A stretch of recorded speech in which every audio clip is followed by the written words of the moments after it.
In a shocking turn of events, President Cyril Ramaphosa's decision to release former President Jacob Zuma from prison has sent shockwaves through the political landscape of South Africa.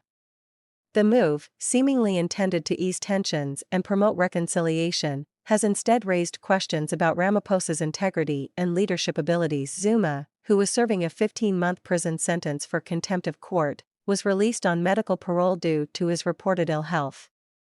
This decision came after widespread protests and violent unrest erupted in response to his incarceration. The nation watched as businesses were looted, infrastructure damaged, and lives lost.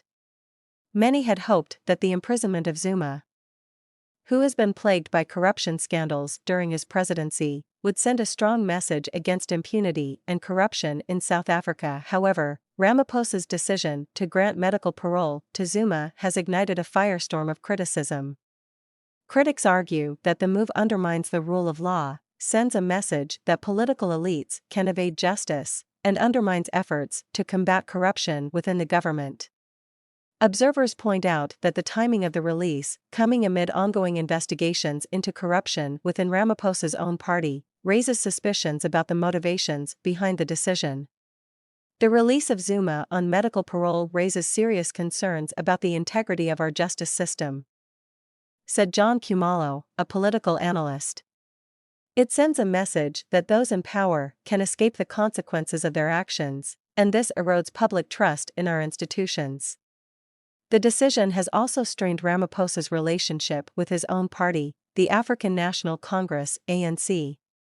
While some within the party support the decision as a way to prevent further unrest and divisions, others see it as a betrayal of the party's commitment to fighting corruption. The ANC has long prided itself on being a party of liberation and justice, but this decision has cast doubt on whether it can maintain that reputation. This move has torn the party apart, commented political commentator Thanda Mthembu.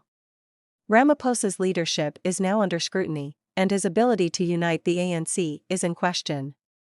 It's a blow to the credibility of the party and its promises to the people. International reactions to the decision have been mixed. While some foreign leaders have expressed understanding for the difficult situation Ramaphosa faced, others have voiced concerns about the implications for South Africa's democracy and rule of law. The country's reputation as a beacon of hope and progress in Africa has taken a hit, and it may face diplomatic challenges as a result. Ramaphosa, who has built his political image on promises of transparency, accountability, and a new era of governance, now finds himself grappling with a crisis of public trust. Many South Africans who supported him for his commitment to fighting corruption now feel disillusioned and betrayed. Protesters have taken to the streets once again, this time not only to voice their discontent with Zuma's release, but also to demand greater accountability from their president. In response to the backlash, Ramaphosa held a press conference to explain his decision. He emphasized that the decision was made based on medical assessments and humanitarian grounds, and he maintained that it was not intended to shield Zuma from justice. He acknowledged the concerns of the public and pledged to ensure that the legal process would continue in any ongoing investigations into Zuma's alleged wrongdoing. However, whether Ramaphosa's explanations will be sufficient to restore public trust remains uncertain. The move has opened a wider discussion about the challenges of balancing the demands of justice, reconciliation, and political stability in a nation with a complex history of division and struggle. As South Africa navigates these turbulent waters, undoubtedly shape the nation's future. The controversy surrounding Zuma's release highlights the fragile nature of institutions that are still finding their footing after decades of apartheid and transitioning to democracy.